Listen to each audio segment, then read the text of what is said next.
સૌ વાલા મિત્રોને મારા જય સિયારામ। હું દુષ્યંત પાઠક શ્રી હનુમાનજી દાદાની અસીમ કૃપાથી એક નવા વિડીયો સાથે આપની સેવામાં ઉપલબ્ધ છું। તો વાલા મિત્રો, આજનો ઉપાય આ વિષયની અંદર તારીખ છે 8મી ઓગસ્ટ 2026 ને વાર છે શનિવાર, 8/8/2026 શનિવાર। વાત કરીશું પંચાંગની। તો અષાઢ મહિનો કૃષ્ણ પક્ષ ચાલી રહ્યો છે અને તેમાં પણ રોહિણી નક્ષત્ર ધ્રુવ યોગ છે। વૃષભ રાશિનો ચંદ્ર છે, પછી મિથુન રાશિનો ચંદ્ર થશે અને કર્ક રાશિનો સૂર્ય છે। વાત કરીશું અશુભ સમયની। તો અશુભ સમયની અંદર રાહુકાળ સવારે 9:17 થી 10:55 સુધી છે અને યમઘંટ બપોરે 2:10 થી 3:48 સુધી છે। બંને સમય અશુભ સમય છે। અશુભ સમયની અંદર કોઈપણ પ્રકારનું શુભ કાર્ય અને શુભ યાત્રા ન થાય। શુભ કાર્ય, શુભ યાત્રા કરવા માટે કોઈ સારું મુહૂર્ત, કોઈ સારું ચોગડિયું લેવું જોઈએ, જેમાં ઉત્તમ અભિજીત મુહૂર્તનો સમય બપોરે 12:05 થી 12:59 સુધી છે। આ સમયમાં તમે કોઈ પણ પ્રકારનું શુભ કાર્ય અને શુભ યાત્રા કરી શકો। વાલા મિત્રો, વાત કરીશું આજના ઉપાયની। તો વહેલી સવારે તમે સ્નાન કરવા બેસો, નાહવા માટે બેસો, ત્યારે સૌથી પહેલાં પાણીથી શરીરને ભીનું કરી દેવાનું અને ત્યાર પછી 50 ગ્રામ જેટલું દૂધ લેવાનું અને પોતાના આખા શરીર ઉપર એ દૂધને લગાડવાનું છે। માથાના વાળમાં, પગના તળિયામાં લગાડવાનું નથી। ત્યાર પછી ચોખ્ખા પાણીથી નહાવાનું। નવું પાણી ઉમેરવું હોય તો ઉમેરી શકાય। સાબુ અને શેમ્પૂનો ઉપયોગ કરવો હોય તો પણ થઈ શકે। સ્નાન થઈ ગયા પછી કપડાં તમે પહેરી લો, વસ્ત્રો તમે પહેરી લો। ત્યાર પછી તમારા ડાબા અને જમણા પગના અંગૂઠાની નીચે સરસિયાના તેલના તિલક કરવાના છે। સરસિયાના તેલના તિલક। ત્યાર પછી બિલકુલ સીધું સંધ્યા કાળે પશ્ચિમ દિશા તરફનું મુખ રાખવાનું। શ્રી હનુમાનજી દાદાને કાગભૂષણની રામાયણજીનો પાઠ, શ્રી હનુમાન ચાલીસાનો પાઠ અને જો સમયની અનુકૂળતા હોય તો સુંદરકાંડનો પાઠ દાદાને અર્પણ કરવાનો। બસ આટલો જ ઉપાય છે। ત્યાર પછી સૂતા પહેલાં પોતાની જ પથારીમાં બેસવાનું, પલાઠી વાળવાની। ઓમ કૃષ્ણાય વાસુદેવાય હરે પરમાત્મને પ્રણત ક્લેશનાશાય ગોવિંદાય નમો નમઃ આ મંત્ર યથાશક્તિ જપવાનું। બસ આટલું કરી લો એટલે ઉપાય પરિપૂર્ણ થઈ જાય છે।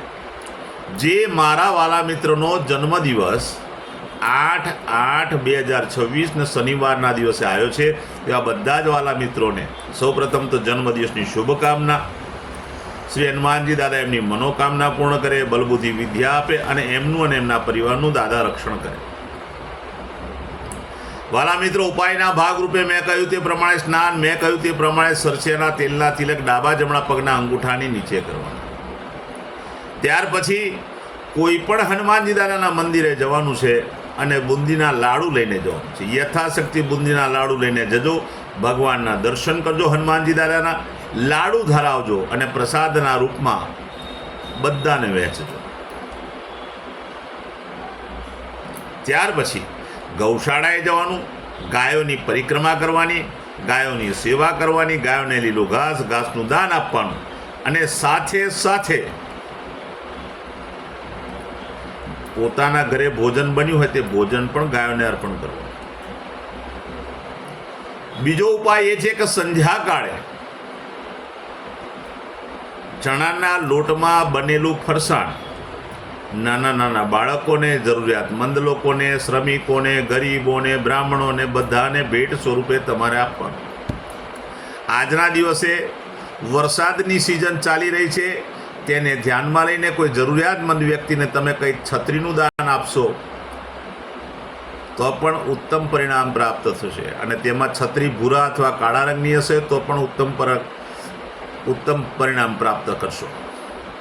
જે મારા વાલા મિત્રની મેરેજ એનિવર્સરી 8/8/2026 અને શનિવારના દિવસે છે, તેવા બધા જ વાલા મિત્રો સવારે સ્નાન કરે, વડીલોના ચરણ સ્પર્શ કરી અને એ પતિ પત્ની બંને પોતાની માતાને કોઈ પણ પ્રકારની ભેટ આપે।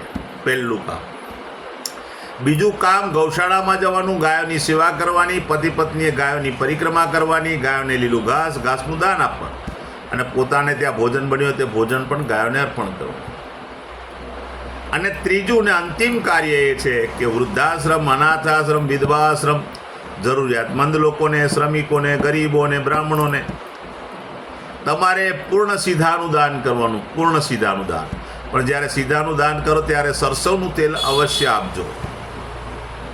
સરસવનું તેલ આપી શકો છો, અથવા તે સીધાની અંદર ફરજિયાત રઈનો ઉપયોગ કરજો.